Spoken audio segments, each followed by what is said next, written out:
Studio. Magandang araw sa inyong lahat mga ka-trenders. Isang napakahalaga at napakainit at medyo nakakadismayang topic ang tatalakayin natin ngayong araw.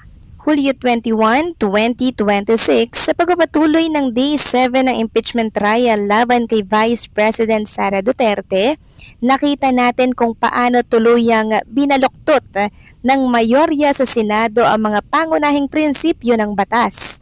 Inaprubahan po ni Presiding Officer Chis Escudero ang hiling ng House Prosecution na isabina ang bank accounts, BIR tax records at AMLC reports hindi lang kay BP Sara kundi pati ang kanyang asawa na si Attorney Mans Carpio mula pa noong taong 2007. Mga ka-trenders, bago magdiwang ang mga kritiko sa social media bago kayo mag-ingay na may itinago kasi kaya ayaw pabuksan, makinig muna kayo ng mabuti sa inyong ka-trend. Ang nangyari kahapon sa Senado ay isang napakapanganib na pasimuno sa ating hustisya. Ang ginawa ng prosecution at ng mayorya ng mga mambabatas ay isang malinaw na pag-atake sa due process at sa karapatan sa privacy na ginagarantiyahan ng ating saligang batas.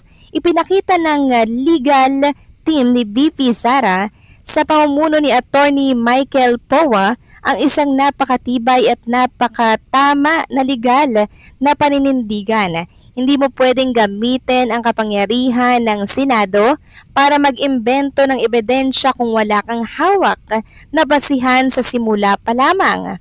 Kaya ngayong araw, hihimayin natin ang bawat manifestation upang makita ninyo kung bakit ang panig ni BP Sara ang nasa tamang tuntungan ng batas at kung paano siya ginigipit sa pamamagitan ng politikal na pag-uusig. Magsimula tayo sa naging pasabog ni Senator Judge Erwin Tulfo.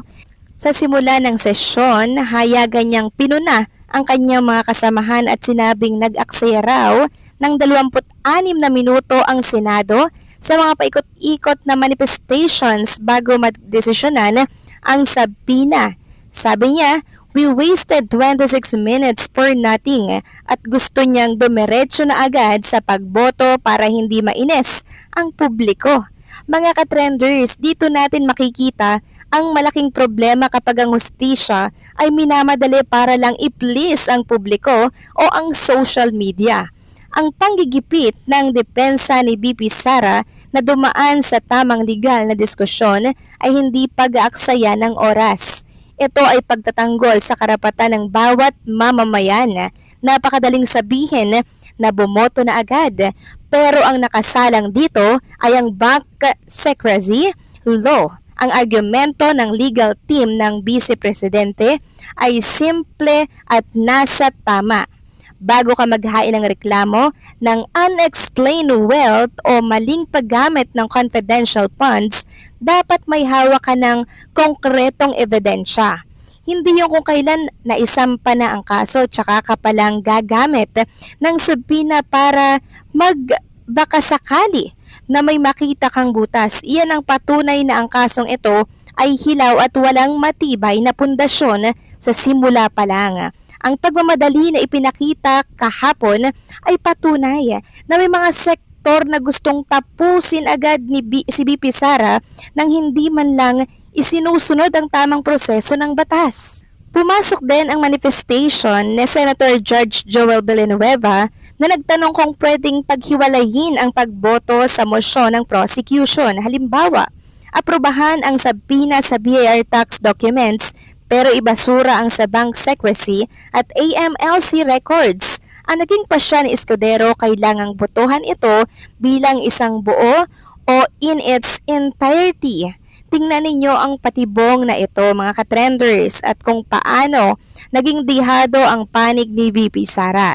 Noong nakaraang linggo pa, napakalinaw ng manifestation ng depensa. Handa silang buksan ang tinatawag na BIR box o ang mga income tax returns or ITR ng Vice Presidente at ng kanyang asawa. Basta't gawin ito sa isang executive session o saradong pagpupulong. Bakit? Upang maprotektahan ang mga pribadong detalye na walang kinalaman sa pampublikong pondo. Walang itinatago si BP Sara pagdating sa kanyang buwis. Ngunit, ano ang ginawa ng prosecution? Sinadya nilang isama ang BIR records sa isang malawak at iligal na hiling para buksan ang lahat ng bank accounts mula pa noong 2007. Dahil idineklara ng Senado na ang pagboto ay in its entirety, pinilit nilang lulunin ng korte ang isang iligal na hiling kapalit ng mga dokumentong handa naman talagang ipakita ng depensa. Ito ay isang klasikong taktikang politikal para palabasin na ang depensa ang nagmamatigas. Gayong ang katotohanan ay ang prosecution ang nagpupumilit na lumabag sa bank secrecy law. Dito naman tayo sa napakagandang babala na binitawan ni Senator Judge Alan Peter Cayetano. Tahasang nagpaalala si Cayetano ukol sa bigat ng pag-issue ng sabina kapag binangga nito ang Data Privacy Act at Bank Secrecy Law. Sabi niya, hindi dapat payagan ang isang malawak at walang limitasyong phishing expedition. Mga katrenders, pakinggan ninyo ang lohika rito dahil ito ang ipinakamalakas na patunay na nasa panig ng katotohanan ang depensa ni BP Sara. Ang hiling ng prosecution ay buksan ang mga bank accounts mula pa noong taong 2007 hanggang 2013 batay sa kung anong lumang ulat ng AMLC. Mag-isip tayo ka-trenders, ang reklamo sa impeachment ay tungkol sa confidential funds ng OBP nitong mga nakaraang taon lang. Ano ang kinalaman ng bank accounts ni Sara Duterte noong 2007, noong siya ay mayor pa lang ng Davao? Sa pambansang pondo ng taong 2024? Wala. Ito ang definisyon ng isang seryosong fishing expedition. Wala silang mahanap na matibay na ebidensya sa kasalukuyan kaya ang plano nila ay halughugin ang nakaraang 20 taong buhay ng Vice Presidente sa pag-asang may makikita silang maling detalye o transaksyon na pwedeng gamitin para hiyain siya sa publiko. Tama ang depensa at tama si Sen Cayetano. Ang Bank Secrecy Law ay ginawa para protektahan ang mamamayan laban sa ganitong uri ng pang-aabuso ng pamahalaan.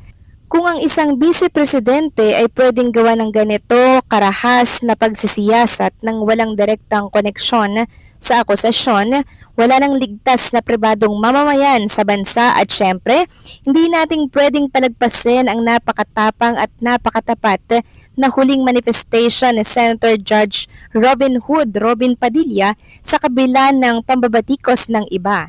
Si Sen Padilla ang nag-iisang tumayo para ipaglaban ng hustisya at ipaalala ang issue ng selective justice. Sa kanyang huling hirit bago ang ruling, binigyang diin niya na ang pagsabina sa mga bank accounts at tax records ng asawa ni BP Sara na si Attorney Mans Carpio ay isang malubhang paglabag sa karapatan ng isang pribadong mamamayan. Sabi ni Padilla, huwag magpadala ang Senado sa pressure ng social media o sa utos na mga nasa kapangyarihan.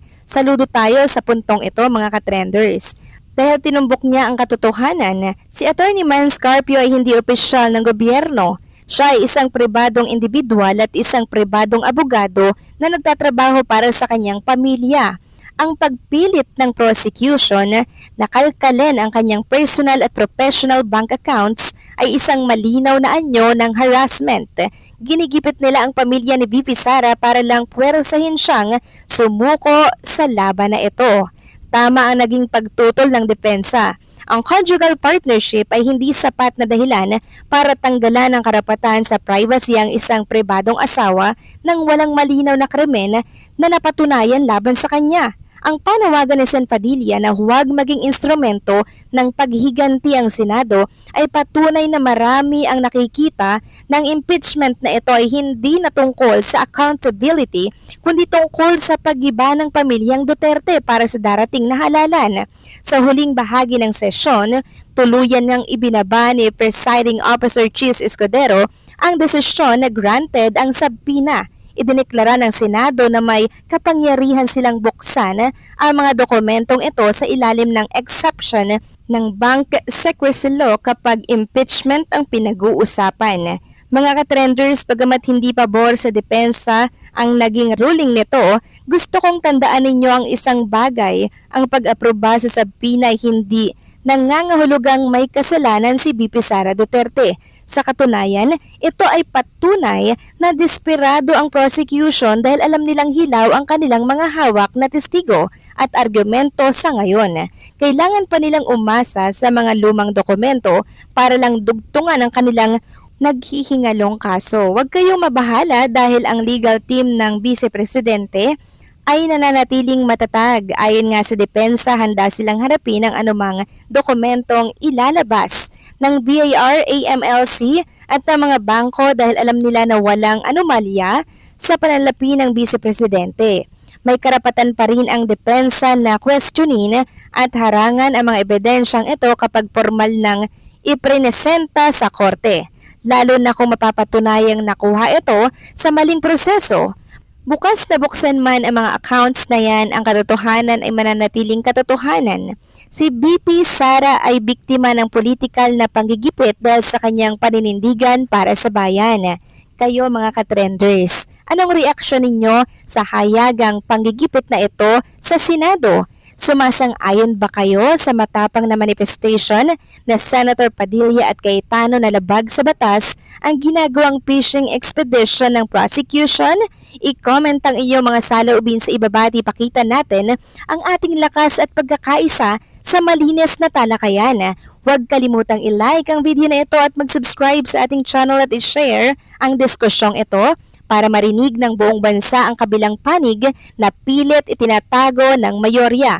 Hanggang sa susunod na pagtatanggol sa katotohanan, ako ang inyong katrend, nag-iiwan sa inyo ng paalala, ang batas ay ginawa para protektahan ang tao, hindi para maging sandata ng paghiganti ng mga nasa kapangyarihan. Maraming salamat at manatili tayong matatag, mga katrenders.